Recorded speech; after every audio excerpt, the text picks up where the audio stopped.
Hey, what's going on, everybody? Welcome to episode 2, season 6, 5, 6, 6, 7. Last episode, it was great. I just wanted to quickly say my hard drive almost got bricked because of my Xbox. Luckily we're back. So let's just enjoy the Archon quest, shall we? So let's do it.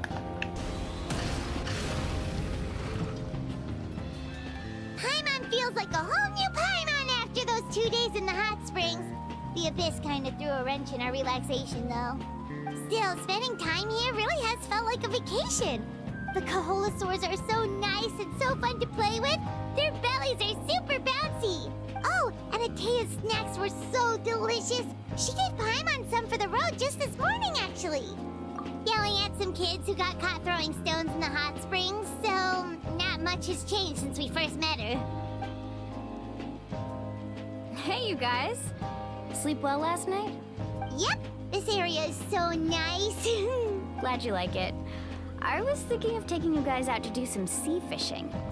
Later tonight, we can eat whatever we catch. Fresh fish is absolutely delicious right off the grill.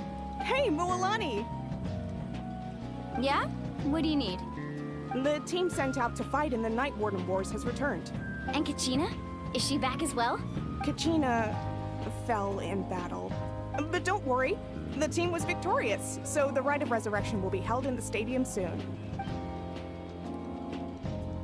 That's a relief. The Abyss is cunning, and it was her first time. Mistakes are bound to happen. Exactly. She deserves to hold her head up high. Alright, thanks for letting me know. We'll head out in a bit. Jeez, she sounded a little anxious there. Had me thinking it was bad news for a moment. Mualani, you said the Abyss was cunning just now, but it seems like the Abyss just wants to destroy everything. Like, think about all those monsters that attacked your tribe. If there really was some sort of cunning plan, wouldn't it make more sense to send them to attack Kachina and her small team? Not that Paimon wants them to be in any more danger, it's just... Relax, I get it. The Abyss is difficult to understand, that's for sure. At a glance, it certainly seems like the only goal is total destruction. The Abyss isn't a living entity after all, so what capacity for logic or planning could it possibly possess? But through our long history of fighting the Abyss, we've realized things aren't quite so simple. 500 years ago, the Abyss invaded Teyvat. You know about that, right? That's right. Khaenri'ah suffered greatly during that time. But so did every other nation in Teyvat. And Natlan was the worst affected of all. It took the combined efforts of the then Pyro Archon and heroes from every tribe to finally repel the Abyss. Even so, the effects of the invasion lingered for hundreds of years, only able to be reversed little by little. Our tribe's waters were contaminated. The Children of Echo's territory was overrun by dangerous sludge surging from underground. Unrelenting black winds tore across the lands of the Flower Feather clan. It was like each disaster was designed for a specific tribe. Exactly. We once thought that the Abyss's desire for destruction was a sort of primal instinct, but its methods are, in truth, marked by intelligence. We now believe the Abyss has invaded the Night Kingdom, and has the capacity to read the memories of this land at any given moment. And that's how it became so dangerous and cunning. Almost like it knows you inside and out. Yes, and that's why we've been unable to fully eradicate it, even after all this time. Luckily, the problems left behind by the Abyss have been successfully addressed by the various pyro archons we've had over the years. Now every tribe is prospering and things are looking up. I mean, just look at what we managed to do a few days ago. We totally fought them off.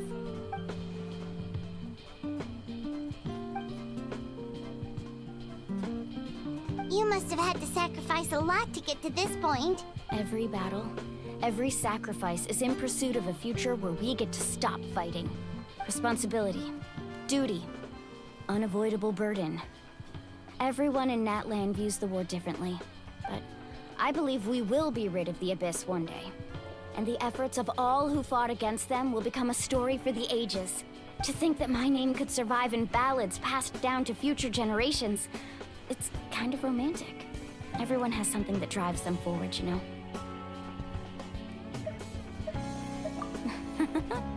Be my guest. Heroes are always welcome in Natlan. Anyway, let's head to the stadium. Our fishing trip can wait until Kachina's back with us.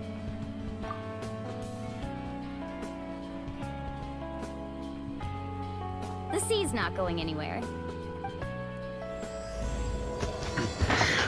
Act 2. Oh yeah.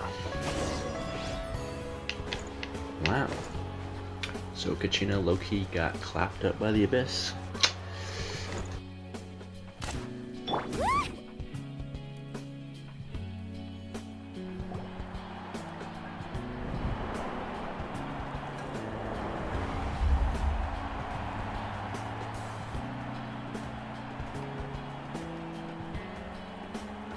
Whoa, this place is packed already.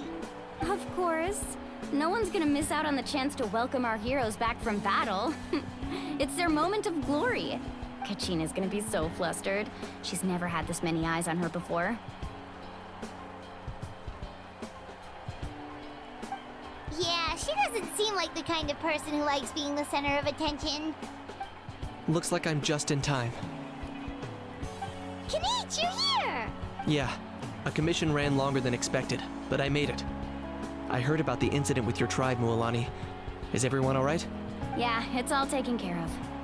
Our new friend here's got some tricks up her sleeve, by the way. She's just as strong as Kachina made her out to be. Hey, look! Is it about to start? That's right. Someone will come out and recite a eulogy, and then we'll sing the Ode of Resurrection together. Come on, let's find a spot with a good view. When the singing starts, just follow my lead and you'll be fine. Let's go somewhere higher up so Kachina can spot us.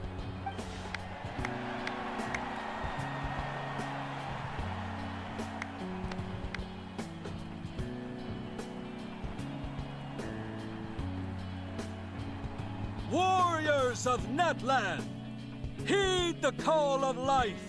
We are the inheritors of memory and legend. Those who grew alongside sun and wind. Those who forged our own destiny and future.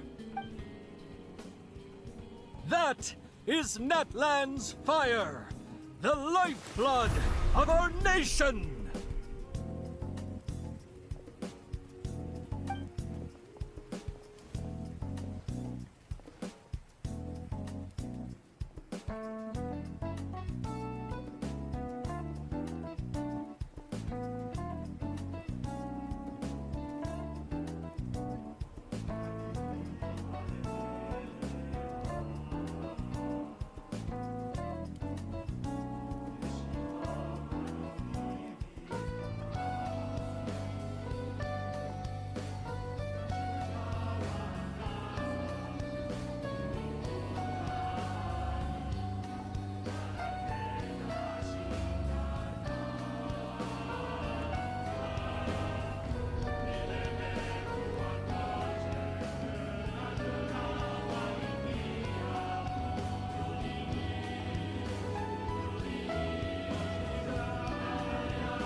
I could not find Kachina within the Night Kingdom, or locate her ancient name.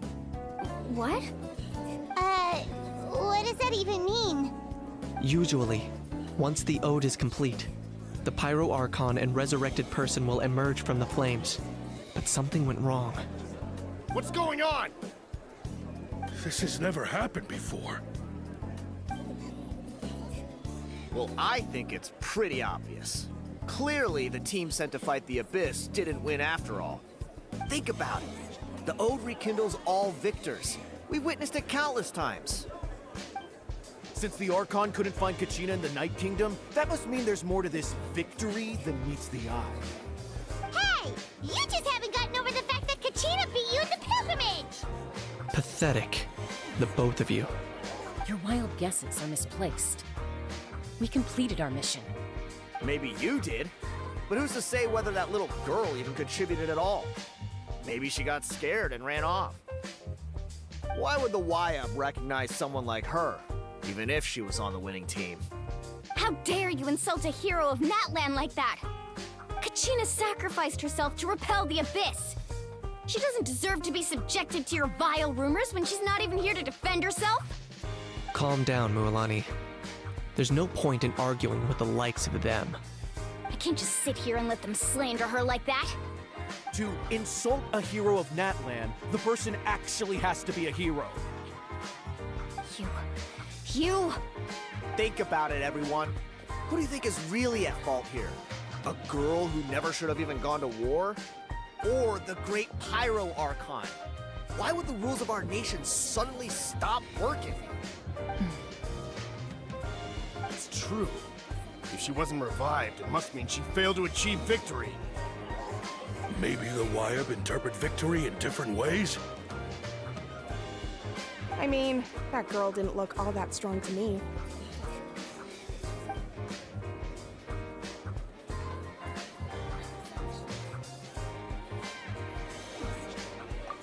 Kachina wouldn't have run! That's not like her at all! No! She's been waiting for this moment for too long. No matter how daunting the situation, no matter how scared she might feel, she's always the first person to stand up and face it head-on. We don't even know what happened. So don't you dare try to use this as an excuse to vent your anger or slander her reputation. Fine. We'll find out what happens soon enough. Then, we'll see who truly deserves glory. That's enough. There is no doubt about today's victory, or Kachina's part in it. She is a hero worthy of our admiration and celebration. However, the failure of today's ceremony is undeniable. Kachina has not been rekindled, and I offer you all my deepest apologies as I continue to investigate this matter.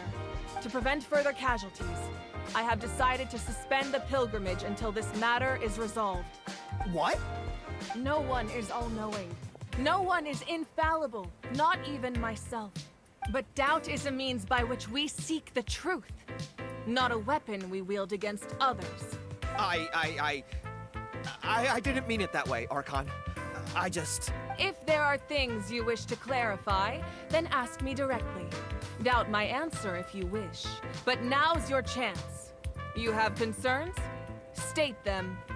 No, of course not. Even though I have said nothing to change your mind, then it would seem the truth never mattered to you at all.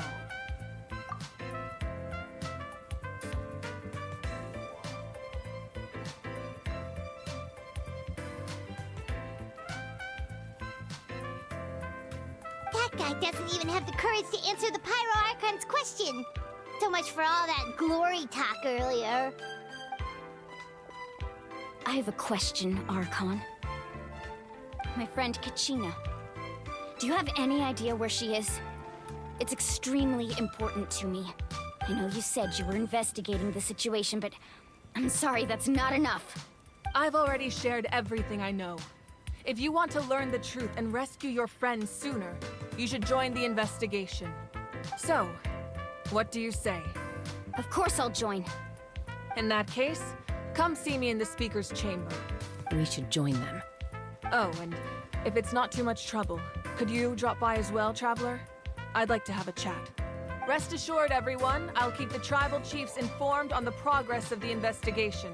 Once again, I apologize for the outcome of this ceremony. If there are no further questions, let's part for now. Did she just ask us to come along? I believe she did. Let's go. I'd like to know what's going on myself.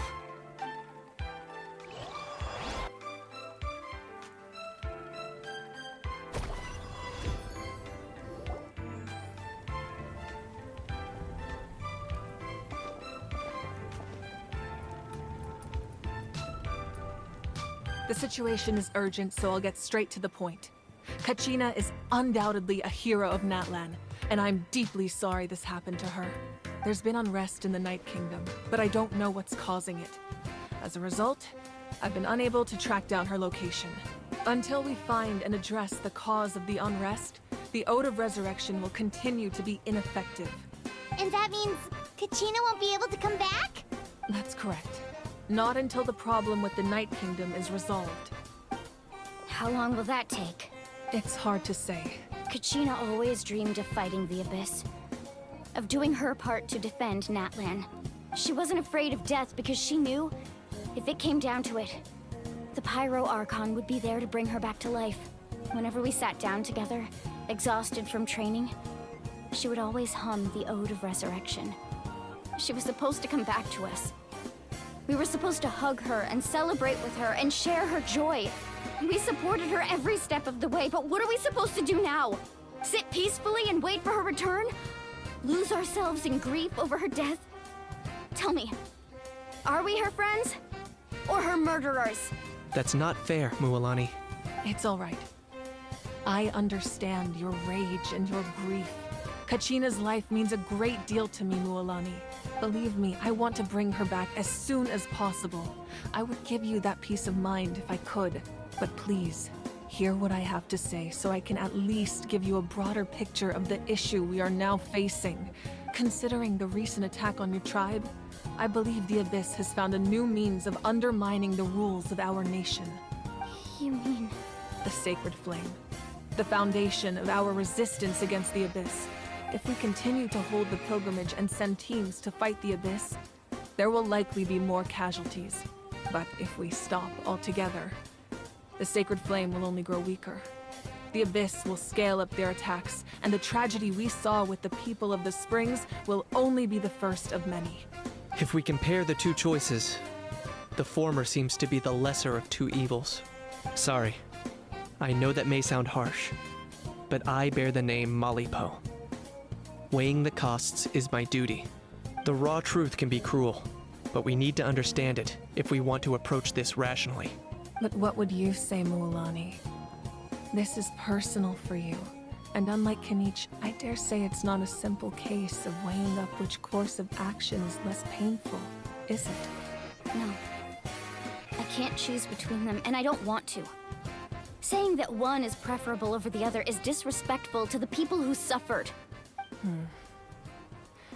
You're saying it doesn't matter whether I suspend the pilgrimage.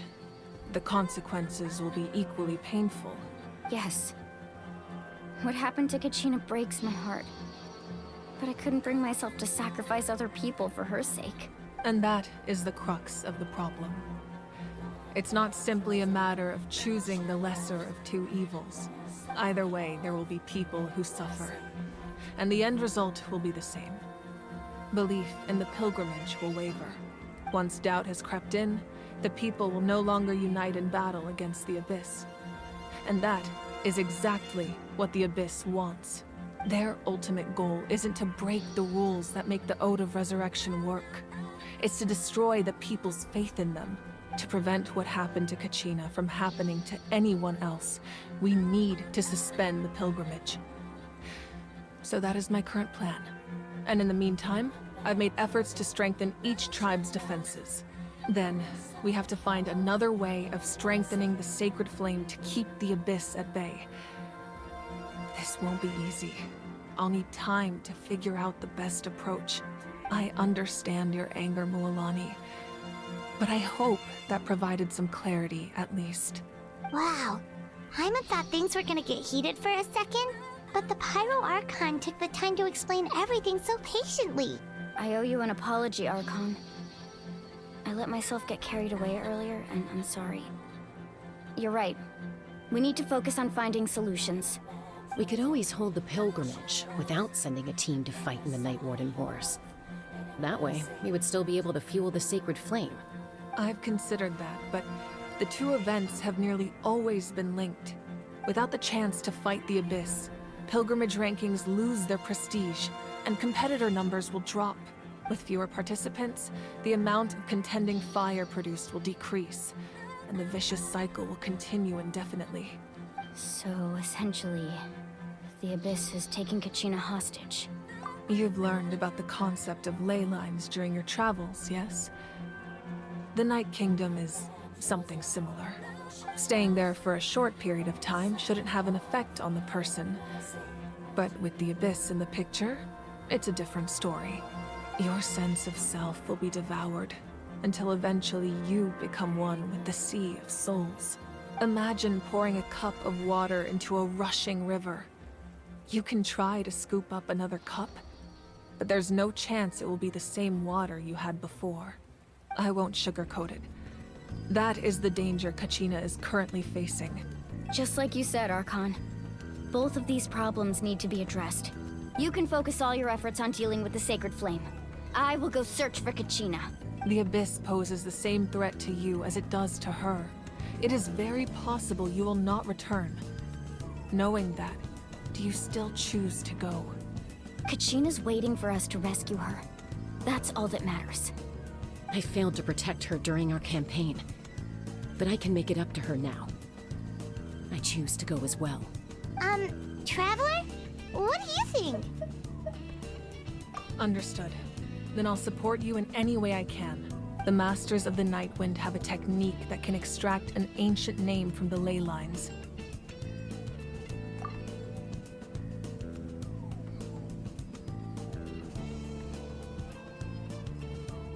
If we can find Kachina's ancient name, I can use the link between them to pinpoint her position within the Night Kingdom. Then comes the hard part. You need to visit the Night Kingdom in person and rescue her. But isn't the Night Kingdom a land of souls? Can we even go there? Under normal circumstances, only the consciousness can enter. But there is a way to go there in person. However, know that the Night Kingdom will attempt to repel you, and the Abyss certainly won't leave you be. That's fine by me. Same here. Fighting the Abyss is nothing new for me. So, Paimon's the only one who's scared? Well, if she's going, Paimon's going too. Citlali of the Masters of the Nightwind once created an artifact that can be used to communicate with the Wyab. We call it the Spirit Speaker Stone. It was originally used as a ceremonial artifact wielded by the tribal chiefs. But that spiritual quality also means it can be used to search for an ancient name. That was the artifact I delivered to the Scions of the Canopy a few days ago. Didn't think I'd be hearing about it again so soon. Thank you so much for your help, everyone. Your thanks are unnecessary. I will offer you whatever aid I can, but your fellowship and courage are what will truly decide the success of this operation. Besides, you're the ones helping me. I can only focus on one thing at a time, after all. Traveler, I certainly didn't expect our first conversation to be so serious. I've heard all about your accomplishments. Ever since you arrived, I've been hoping to meet you and offer you Natlan's highest level of hospitality. Why? Why? Is that not what happened in the other nations you visited? Yeah, things were pretty complicated at the start. And, you know, in the middle. But our reputation's solid nowadays. That's more like it. After all, I've heard you're someone who transcends fate. Perhaps even more than you can imagine. But we can talk about that some other time. Ideally, this would be the perfect night for a drink and some musical ambiance. But there are important things to be done. Oh, I almost forgot. Atea was wounded in the fight against the Abyss. She wanted us to give this to you. It embodies fond memories and my strength of will. That's what she asked us to tell you. She said you'd know what that means. I didn't think this day would come so soon. The flames of her life force. I can feel them flowing within the talisman. If things were different, the two of us could have enjoyed the hot springs together while she gave this to me in person. We're supposed to be hot spring buddies after all. But don't worry. This talisman means a great deal to me. I'll take good care of it. And once this is all over, I'll pay Atea a visit.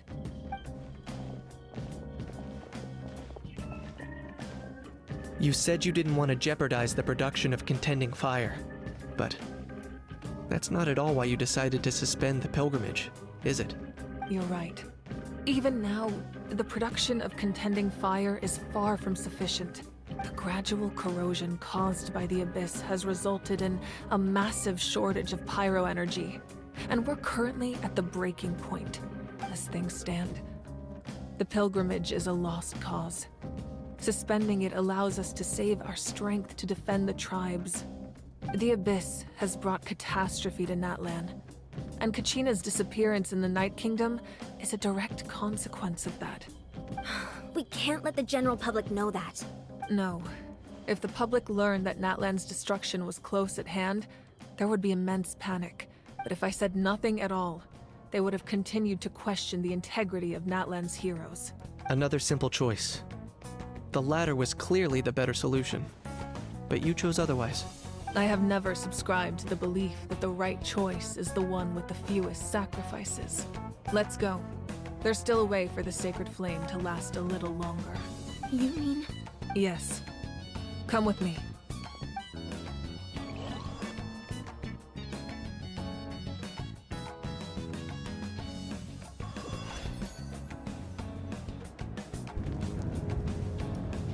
The sacred flame must never go out.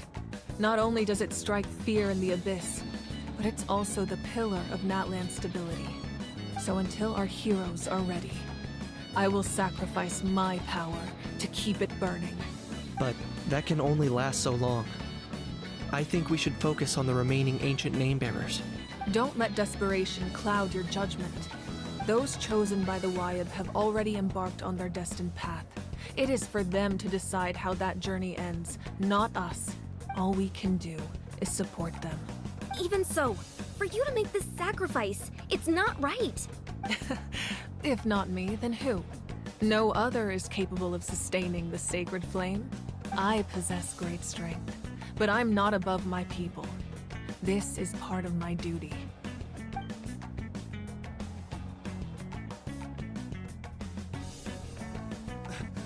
Archon, it's the Fatui!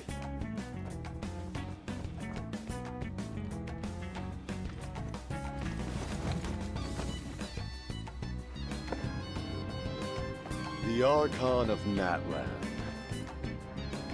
A force to be reckoned with. The secret of the ley lines is no secret to me. Long have they been destined for ruin. And since the oath made 5 centuries ago remains unfulfilled, what use is the Gnosis in your hands? I don't know what you mean. But it sounds like this is about more than the Tsaritsa. In times of crisis, someone must pick up the mantle of salvation. Your plan has reached an impasse, and now it falls to me to create new rules for Natlan. But before the dawn of a new age, the old must be destroyed.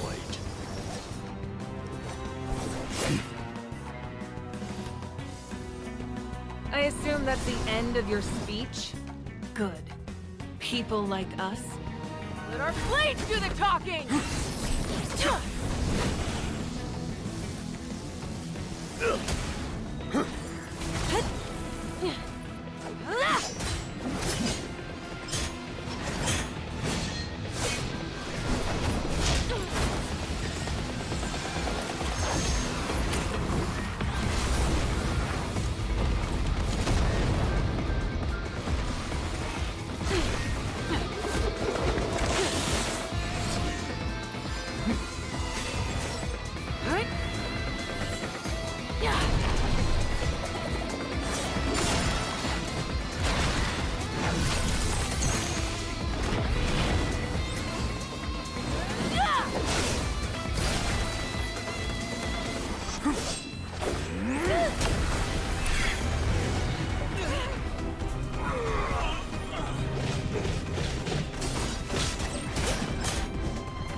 of the Night Wind. Send word. The captain and his followers must be apprehended.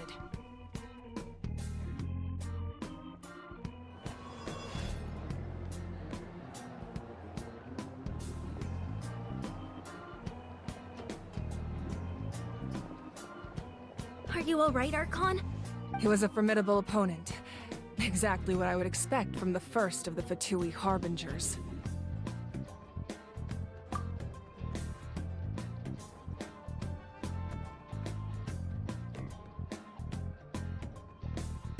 I never imagined someone could match you in combat. If the Tsaritsa sent him here, why would he bring up what happened 5 centuries ago? Yeah. And how much does he know about Natlan? The Harbingers are all driven by their own personal goals. The only purpose that unites them is collecting the Gnosis. But I'm sure the captain has his own reasons for being here as well. Whatever his motive, we should shift our focus to the Fatui. If they attack again and we're not prepared, we're done for. No, we're running out of time. The wound I inflicted should hold him back and weaken him for the time being. Besides, I'm sure you noticed, the power that came to his rescue just now came from the Masters of the Night Wind. In other words, there are traitors among us. Not necessarily. This could prove to be a very valuable turn of events. When we exchanged final blows, I sensed an unusual presence within him. I'll need to investigate further. Kanich, go to the Masters of the Night Wind and look into who could have aided the captain. Speak to Lali. She should know. Of course. I'll head out right now. Do you still intend to... Yes, but fear not.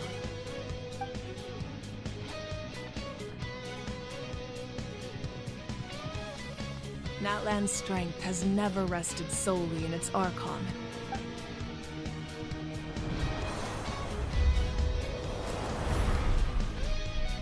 Together we foresaw the only path that leads to our nation's future.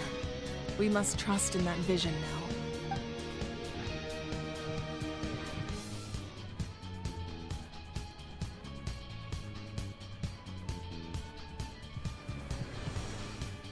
Is everything okay, Archon?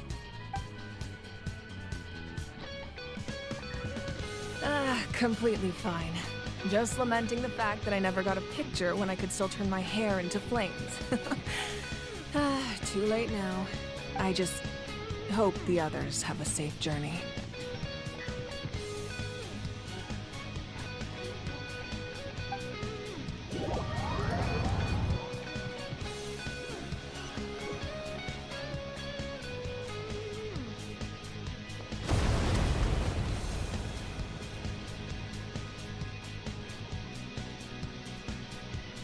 What's happening at the stadium?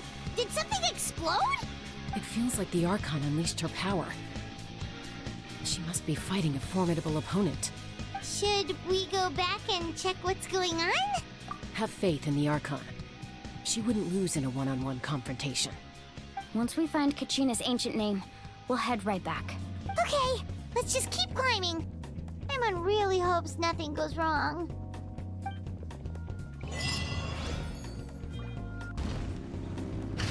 What can you tell us about the Scions of the Canopy? The tribe's people are very adventurous. Oh, kinda like us then. I'm not so sure. You don't strike me as the type to enjoy danger. The Scions of the Canopy are a bunch of thrill-seekers. They love extreme sports like rock climbing, rappelling, volcano parkour, or even bungee jumping without a rope while a Yunkasaur stands at the edge and uses its tongue to catch them. Sound like something you'd be interested in?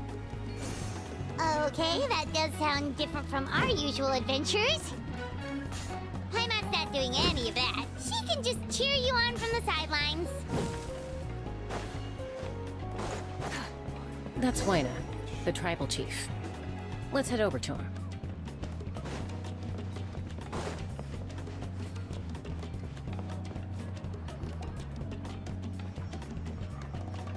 Chaska. Nice to see you again, Wyna. I'm afraid we don't have time for pleasantries, so I'll get right to it. We're here for the Spirit Speaker Stone. Whoa, hold on a second. At least tell me why you need it first. My friend Kachina is trapped within the Night Kingdom. We need the stone to find her ancient name and rescue her. Rescue her? From the Night Kingdom? That's right. I'm sorry, but someone needs to tell you what you don't want to hear. Going there, a mature warrior would never make such a foolish decision. The nature of battle is unpredictable. You never know how it's going to end. Losing a friend is tragic, but when that happens, the best thing you can do is focus on how to prevent further casualties. I appreciate what you're trying to say, Chief Wyna. But if the price of maturity is abandoning a friend in need, I'll choose foolishness any day. If Kachina's still holding on, then so will I. I thought you might say that. Is something wrong, Wyna? This doesn't seem like you. Life isn't complete without taking risks. That's always been your mantra. It's nothing. The Night Kingdom is a dangerous place. Can't blame me for checking if you were up to the task. If you're that determined, far be it from me to stop you.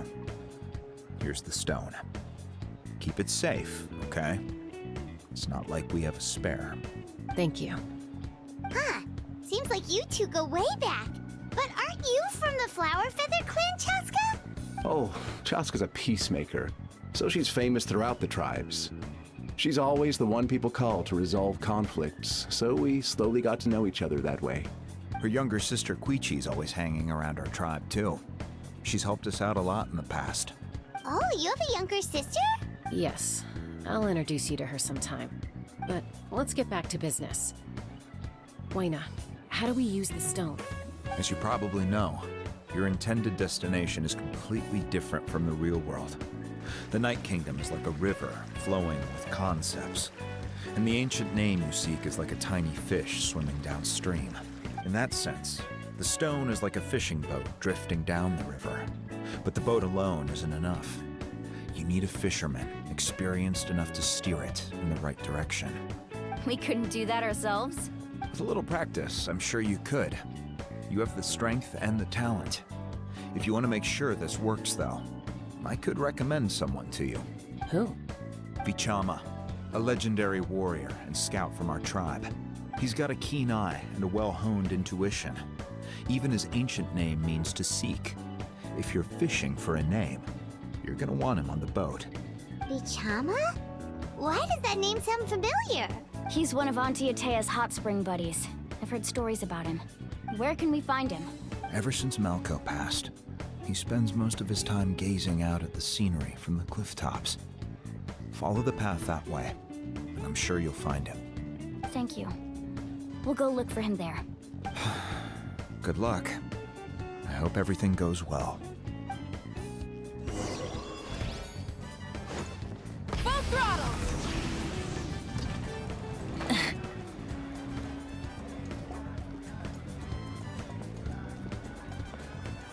Someone admiring the scenery from the cliff tops. Ah! That must be him! Hello there, are you Vichama? That's me. Did you need something?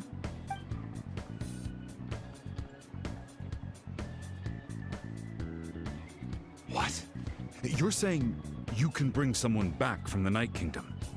How is that even possible? No, if you really think about it, anything's possible in that kind of place. But that would mean... Are you okay? You don't look so good. Everything's fine. I'll help you, but I do have a small request. After I help you find Kachina's ancient name, I want to use the stone to look for my friends as well. Your friend? Oh, why not mention someone named Malco? Is that who you're talking about? Yes, but I'd rather not get into it if it's all the same to you. That's not a problem. We agree to your request. Yeah. Since you're helping us find Kachina's ancient name, it's only right that we return the favor. Then we're agreed. Can I have a look at the stone?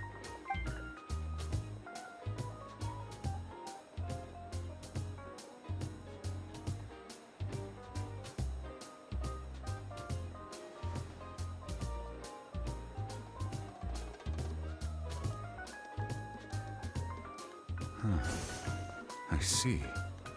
From what I can tell, it functions almost like an abyssal pylon. Both connect the Night Kingdom to the living world. Once the connection is established, the abyss will come surging through the opening like a predator honing in on the scent of blood. So we have to be sure not to use it in a tribal settlement. Wow, you got all that just from looking at it? I just picked up on the basics, really. I still have no idea why it works. You said someone named Lali invented this. They must be a genius. I'll go find an open area and start setting things up. In the meantime, I need you to get 2 things for me. We'll go right away. What do you need? First, I'll need some hook ropes. Pretty much every store around here carries them, so no need to go anywhere special. Oh, and I need to build a net out of them, so make sure you get a good amount. Wait, are you saying you're going to use a real net to catch Kachina's ancient name? How does that work when one's tangible and one's not? By creating something tangible in our world, like a net, we can create a connection to a corresponding concept in the Night Kingdom. Basically, I'm going to use the concept of a net to catch something equally intangible, an ancient name. Oh, I see. What about the second thing you needed? Right. I need 2 chunks of obsidian. Once we bring the ancient names into our world, we'll need a place to store them. Normally, you can only get obsidian from the Children of Echoes, but I heard there's a traveling merchant from that tribe around here somewhere, so maybe you can try your luck there. Gotcha! Alright, let's split up. See that clearing? Let's meet over there when you're done. Oh, and you can send someone with me if you want. In case you're worried I might take the stone for myself. What do you think, Chaska? There's no need. Lena spoke highly of you. That means you're trustworthy. I appreciate it, even though that doesn't mean much to me anymore. Anyway, it'll take some time to set everything up, so no need to rush. I'll see you in a bit.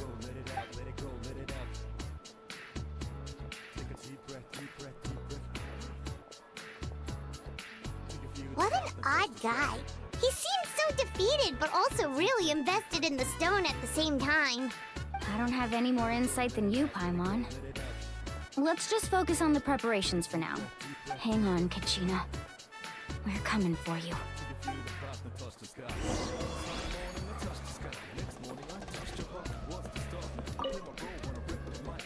Hello. Do you have any hook ropes for sale? Hook ropes? As in rock climbing equipment? Yes. How much for your whole stock? Oh, the whole thing? Let me see. That would be 30,000 more in total. Deal? Deal. Wait, really? What, you want me to drive down the price? We just need these as fast as possible. Thanks. Oh, no problem at all. I'll even pass along some information on the house. These ropes are usually used by rock climbing enthusiasts. If you want to learn, Roka's the person you want to ask. All right, that's everything. Here you go. Now we need the obsidian. Let's go talk to the traveling merchant Vichama mentioned.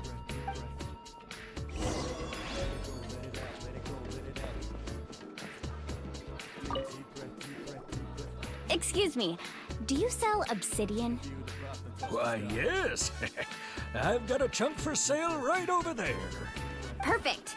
Is that the only one, though? We actually need 2. That might be tough.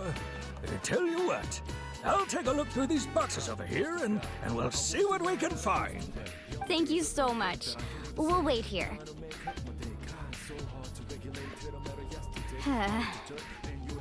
Relax. Everything's going according to plan. I know, it's just... I could tell Vichama feels the same way about his friend that I do about Kachina. I hope this chunk of obsidian isn't the only one. Kachina always carries all sorts of shiny stones with her. If I was the one trapped in the Night Kingdom, she'd have a whole pile of obsidian ready in a heartbeat. Well, would you look at that? I did bring an extra. Here you go, young lady. How does it look?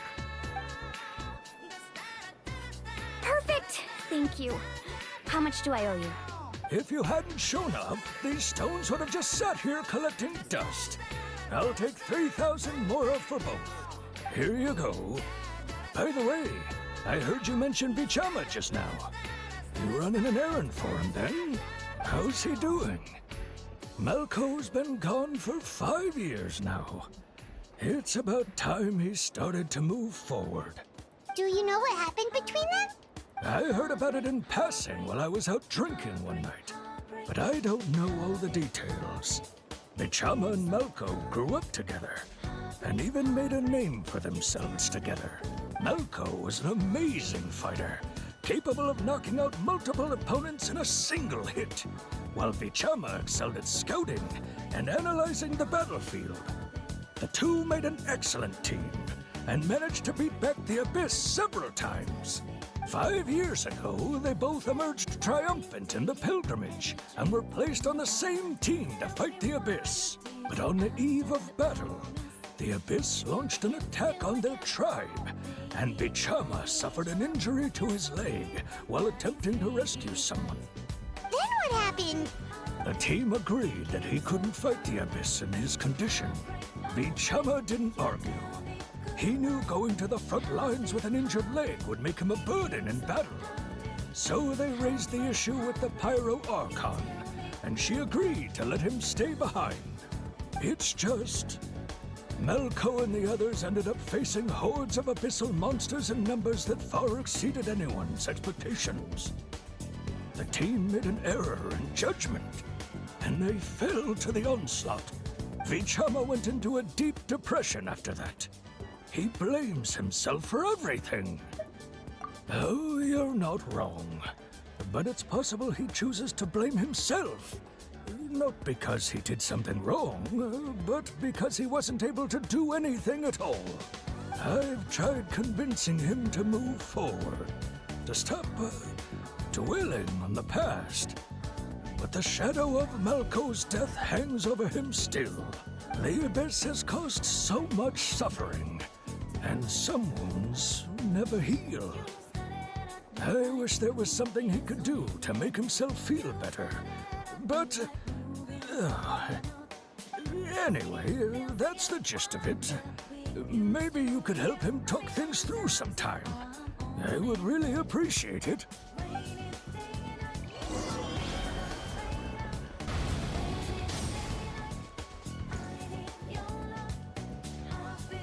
Did you get everything?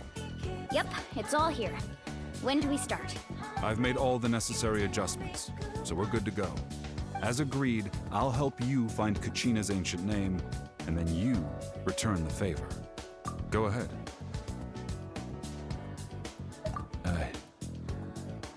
Yes. After Malco fell, I scoured the battlefield to see what happened. It turned out he wasn't bested by some impossibly powerful foe. He was dragged to his grave by the sheer number of enemies. If I had been there, I would have been able to sense the danger. I could have warned them not to advance. I've always blamed myself for what happened. But when you told me about Kachina, I realized there's a chance Malco might also be alive, fighting for survival in the Night Kingdom. But that happened several years ago, right?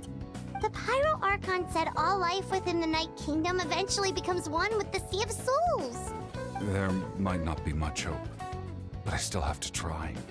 Malco and I promised each other, even if we never managed to root out the Abyss for good, we would fight together until the end. All right, let's get to it. I'll start searching for the conceptualized version of Kachina's ancient name. If you see any fragments scattered around the area, please collect them.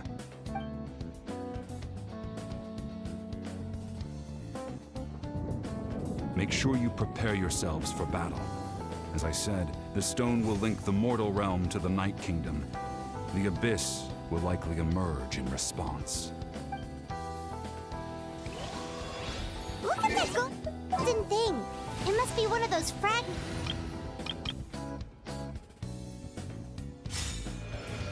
Bichama mentioned. Let's get closer.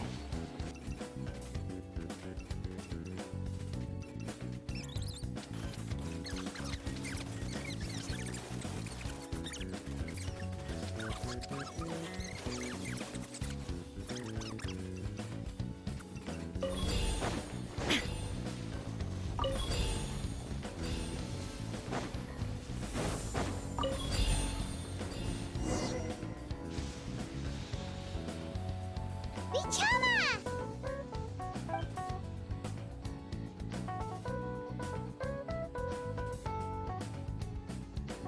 Quick, take it! I found Kachina's ancient name. Hang in there, Malco. Just a little longer. Something's not right.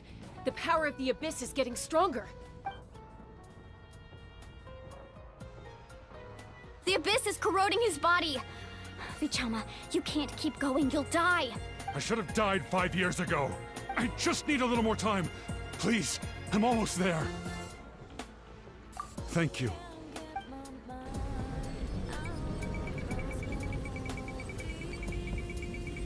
Whoa, watch out! The power of the Abyss is strong.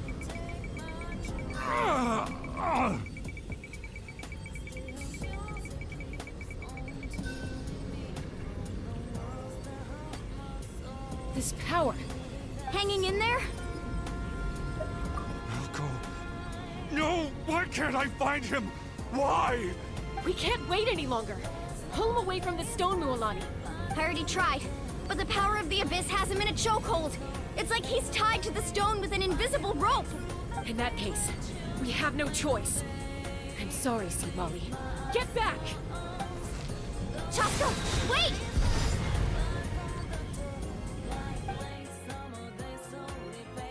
Ouch! What happened just now? It looked like the Spirit Speaker stone was... The stone's power was spiraling out of control. The only way to stop it was to destroy it. We were all caught in the shockwave of the explosion. You might feel dizzy for a while, but that's normal. Give us a heads up next time, will you? You're lucky we managed to dodge it in time. I thought I said to get back. Yeah, barely a second before you made it go poof. Not everyone has your reflexes, Chaska. We were this close to getting dragged into the explosion. Okay, I'll be more careful next time. At least Kachina's ancient name is still in one piece. Wait, where's Vichama? Vichama! Vichama! I couldn't find Malco's ancient name. It must be completely gone by now. Once your ancient name disappears, there's no coming back. From the very beginning, I knew there was a slim chance, but still. And now... it's too late to save him. From the minute he left that day, it was already too late. Vichama. I'm sure he's heard enough condolences over the years. Let's just give him some space. Huh? What's that in your hands, Vichama? It looks like something's glowing! Huh? This is...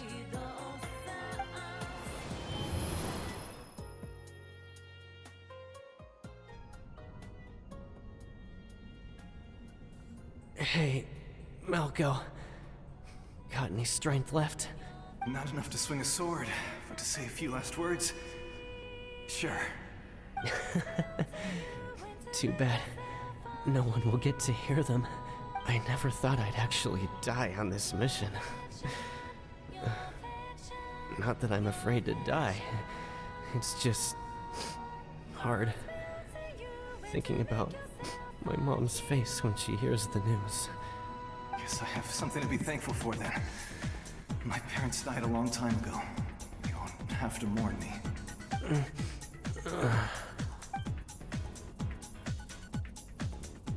Pisak! Always had to beat me at everything, didn't you?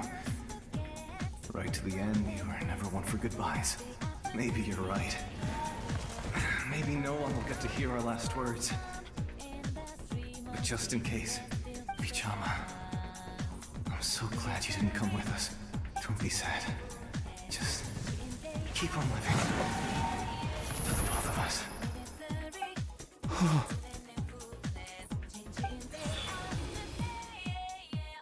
Was that a memory? Seems like we were able to salvage something after all. Of course. Seeing him, hearing his voice again, it makes me unbelievably happy. But it also brings with it an even deeper pain. A deeper pain? Why? Malco was always the type to put on a brave face. But in that memory just now, his hands were shaking, and his smile was forced. For all these years, I regretted not being able to fight alongside him to the end. And now I know, at the end of his life, he was thinking the same thing. Vichama. I'm fine. Actually, I heard Chief Wyna wasn't really on board with your plan to go to the Night Kingdom. When you asked for my help, I hesitated too. I knew helping you find your friend's ancient name meant leading you one step closer to danger. But I also understood why you had to try. Everyone has regrets in life, but not everyone gets the chance to make up for them. Once allowed to fester, guilt strips us of our most valuable qualities as warriors. In that sense, we might as well choose the braver path from the very beginning. If I could do it all over again, I would have followed Malco to the front lines no matter what.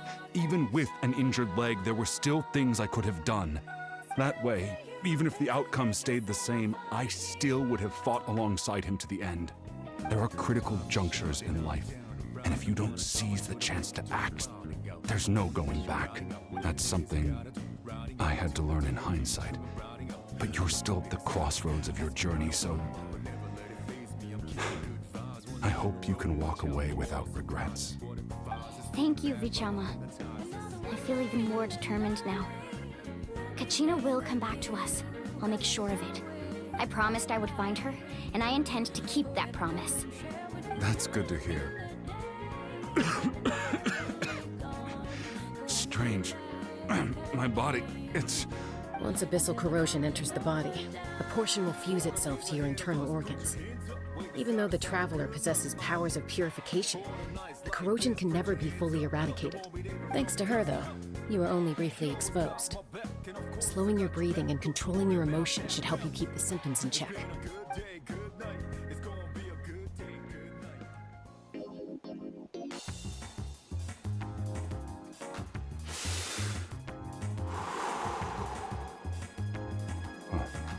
That does make me feel better. You seem very knowledgeable about all this. Just speaking from experience, that's all. Anyway, we've recovered Kachina's ancient name, so we're off to a great start. Let's get Vichama back to his tribe and tell Wyna the good news. And apologize for destroying the Spirit Speaker Stone. We had no choice, though, so he'll probably understand. Right?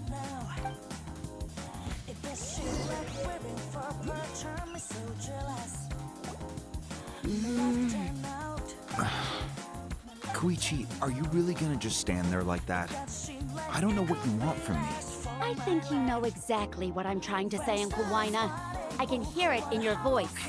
Honestly, it's just one thing after another with you two. They're back. Koichi? What are you doing here? Don't play dumb with your own sister. You know exactly why I'm here. My apologies, everyone. I just need to borrow Chaska for a few minutes. You come with me.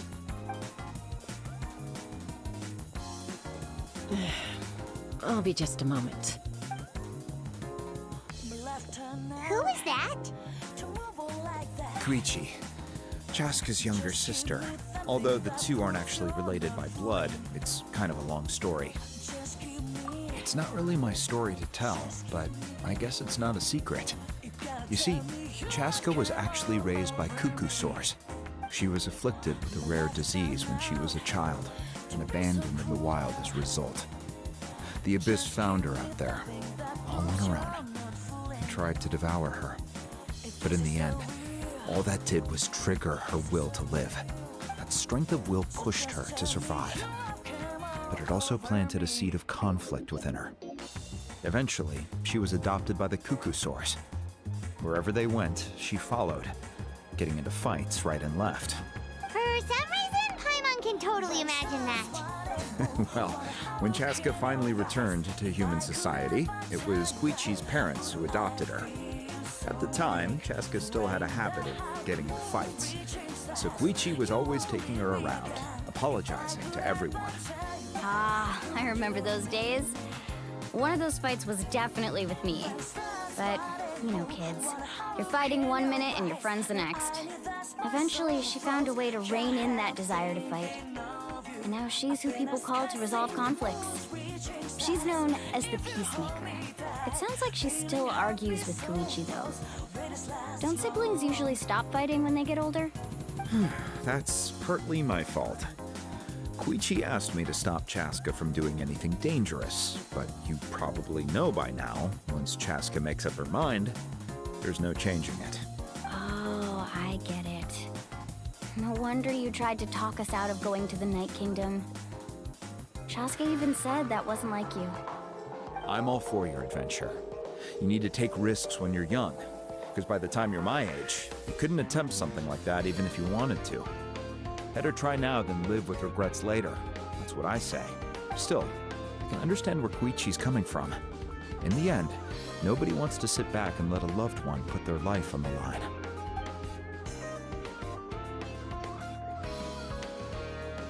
All right, it's just the two of us now. You have 1 minute to explain yourself. I don't have anything to say. You don't have to approve, but you should know I only do what's necessary. That attitude is exactly the problem. It's like you don't care. You try to sneak off to the Night Kingdom behind my back and then play it down as if it's just a trip abroad. Well, technically I am going abroad, right? Again with the excuses!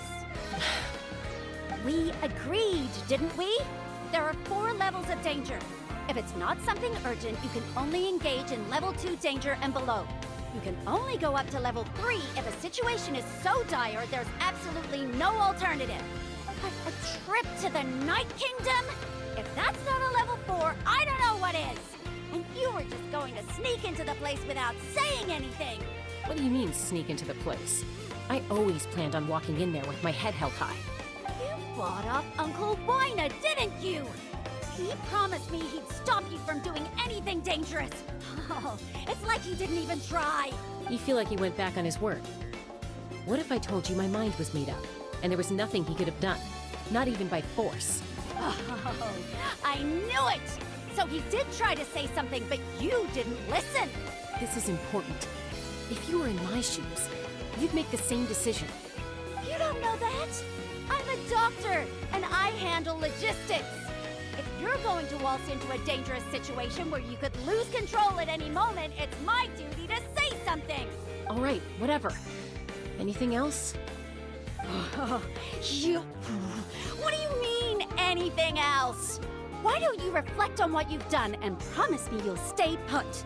Time out. Is this one of our normal arguments or a serious one? Chaska, does it sound like I'm joking? Then you need to know something. What happened to Kachina was partially my fault. I can't leave her there to die. That's not who I am. But the person you become when you lose control, that's also not who you are. That's a different issue. You said it yourself. A person is only as good as their morals. If I want to live in that way, I need to display qualities that make me worthy of this nation. I've also told you that managing your condition is equally important. Sometimes you have to make sacrifices. All right, let's stop this here. If we keep going, I might actually have to get serious. And I think Wina prefers his roof attached to his house. Is that a threat? That sounds like a threat to me. Koichi! Younger sisters are supposed to listen to their elders. So, you're really going to go, no matter what I say? I'm supposed to be your sister. Then support me. I'll be back. All you have to do is wait. Chaska. So, that's it. Why'd you have to turn out to be so darn annoying?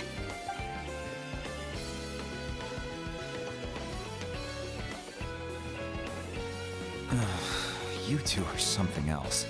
Something you wanted to say? I know you aren't related by blood, but you two sure are similar. Really? You know, I said that very thing to Koichi not too long ago, and she reacted the exact same way, down to the very tone of voice. It's not my place to get involved, but I will say this. Try to spend a little more time with your sister. You're tough kids. That doesn't mean you have to go it alone. Thank you. Anytime. All right. If you're done with the Spirit Speaker Stone, you might as well hand it over. According to Kinich, it's an important ceremonial artifact, so it'd be safer to keep it with me. About that. If only Tone Deaf Bard was here, he could have repaired it just like the Holy Liar. The Spirit Speaker Stone might be 2 stones now. Huh?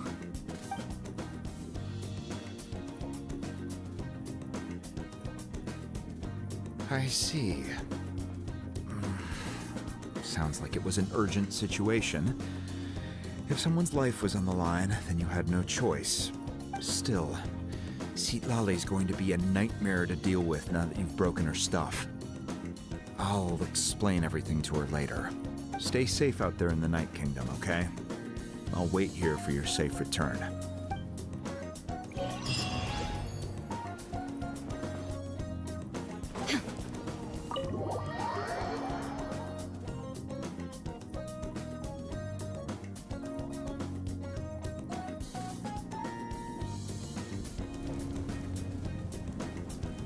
We're back! We found Kachina's ancient name, too!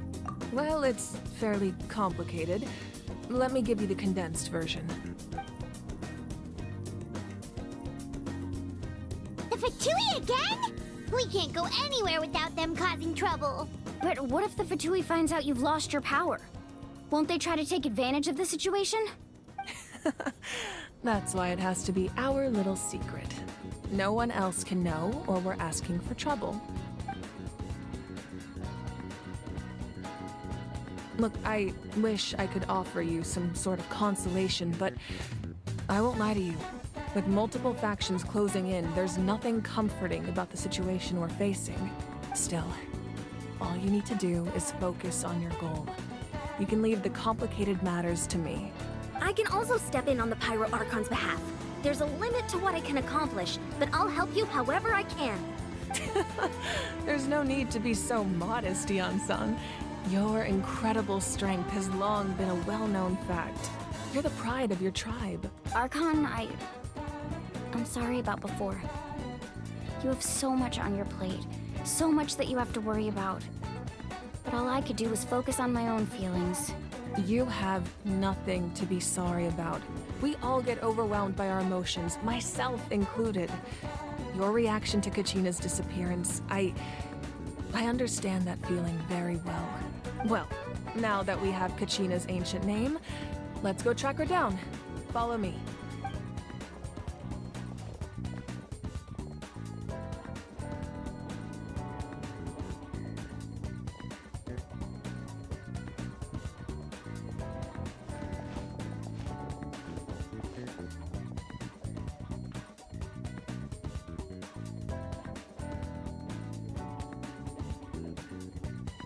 What is this place?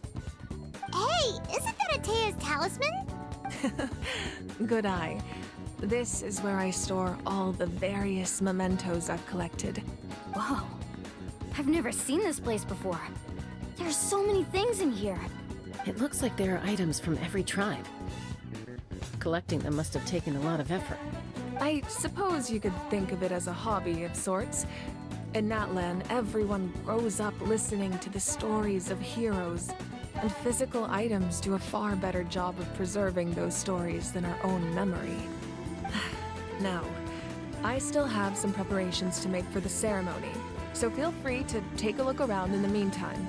If you're curious about an item, I'm more than willing to tell you about its origins. All right, we'll have a look.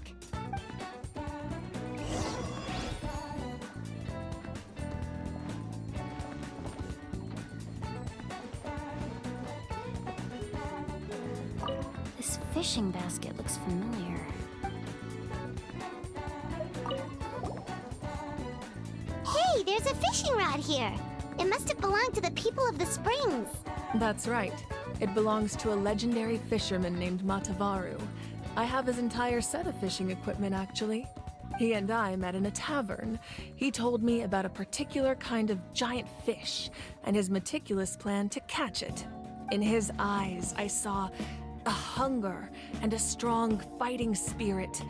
To him, the sea was the battlefield upon which he staked his honor. So, did he do it? The next time I saw him, he was covered in scars.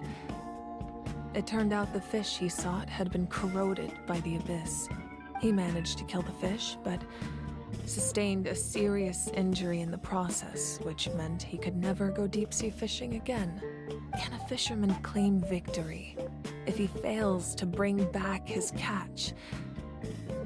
That's what he asked me in the end. Well, Paimon thinks he won. That was my answer as well. The experience was far more valuable than the prize itself. In the end, he didn't want his tools to go to waste, so he gave them to me. Wait, that means you also know how to fish. Maybe we can go head-to-head sometime.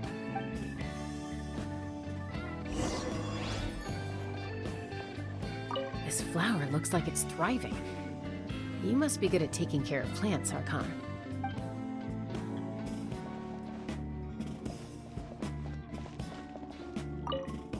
Make sure to handle everything with care. This cup, for example, it's heavier than it looks.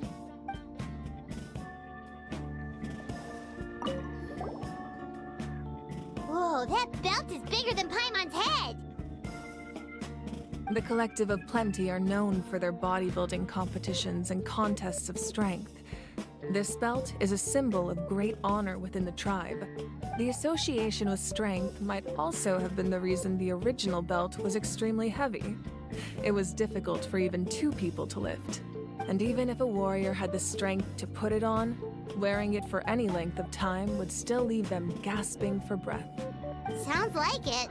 So the owner of the original belt, Katera, commissioned a craftsman to make a copy identical in appearance but far lighter in weight. That is the belt you see before you. He would often wear this version when training in order to protect his waist. Or he made a lighter version so he could wear it all the time and show it off.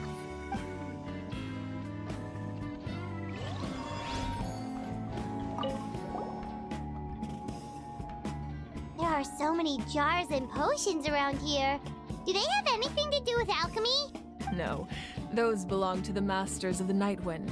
They're ceremonial tools used to amplify the ability to communicate with the Night Kingdom and the Wyam. Yamaya is an expert in this field, and she taught me a lot. Even though she appears stoic and serious, she actually has a keen sense of humor. The tools you see here are quite traditional. Her students found them outdated, so she passed them on to me. The contents of the jars aren't all that special. Oh, except the big jar in the middle. That's what she really wanted to give me. Ooh, must be something really cool. What's inside? Grape juice. Huh? It's quite tasty, although probably expired by now.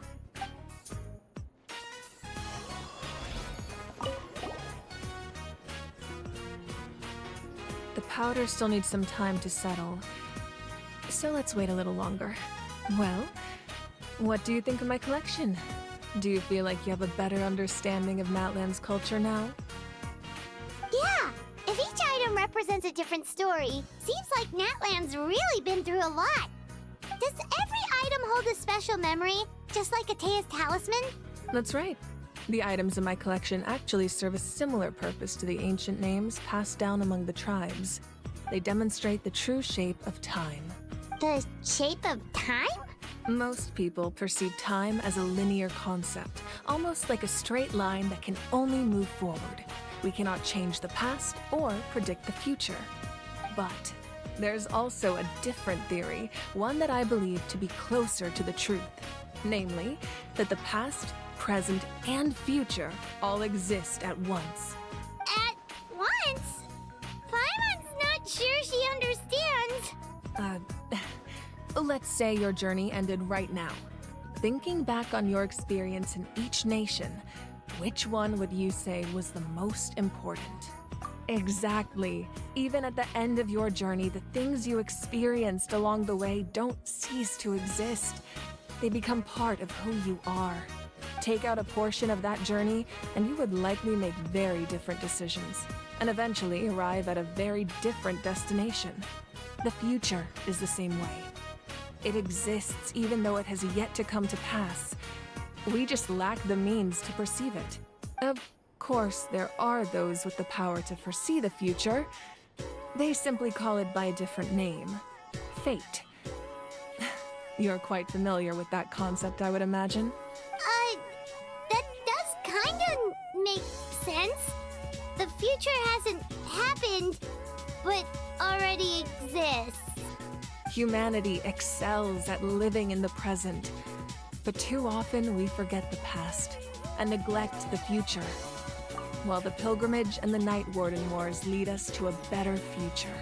Only by uniting the people of Natlan across countless eras can we fight back against an enemy as formidable as the Abyss. To come up with such a set of rules, the first Pyro Archon must have possessed a level of insight I can only imagine. That's correct.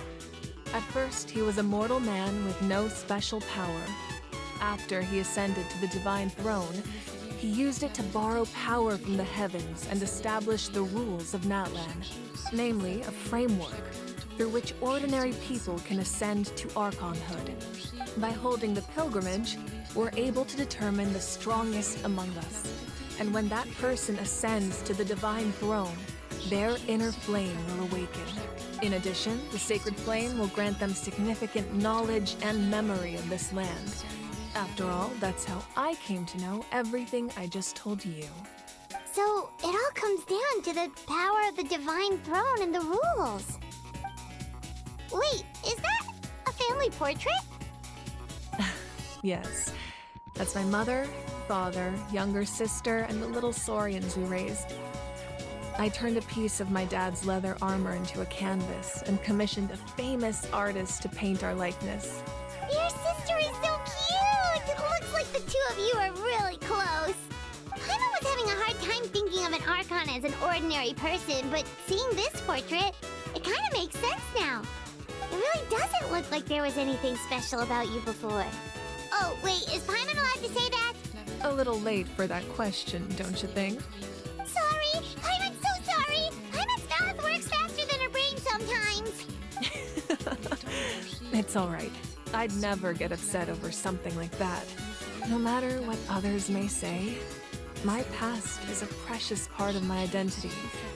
I'm forever proud of the life I used to lead. Becoming the Archon doesn't mean you sever ties with your family. The position just comes with a lot of responsibilities, so it impacts how often you get to see them. My father made the most delicious stew, so my sister would often bring me a large pot of his cooking, and he would sit on a blanket and eat it together. One time, we didn't close the door securely, and the Saurians who were raising ran into the room and knocked over the entire pot. My sister immediately burst into tears. The two troublemakers were going for the meat, but when they saw my sister's distress, they froze on the spot. I still remember the way they laid there, sulking like a pair of children, even after making such a mess. It was frustrating, but in the end, all I could do was comfort my sister and move on. Wow. Isn't that what being a family is all about? I think about that story a lot, actually. As the Archon, I made a vow to defend this nation, and experiences like that, they remind me exactly what I'm trying to protect. Well, what happened after that?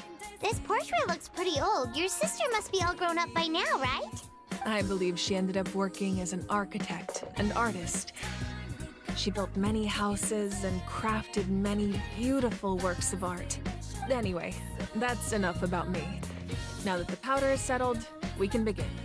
Ian-san, Mulani, Chaska, over here please. Place the ancient name up there, and then we'll begin. Oh, we're gonna end this episode off here, guys. If you enjoyed, make sure to leave a like and subscribe. God bless y'all. And as always, peace out.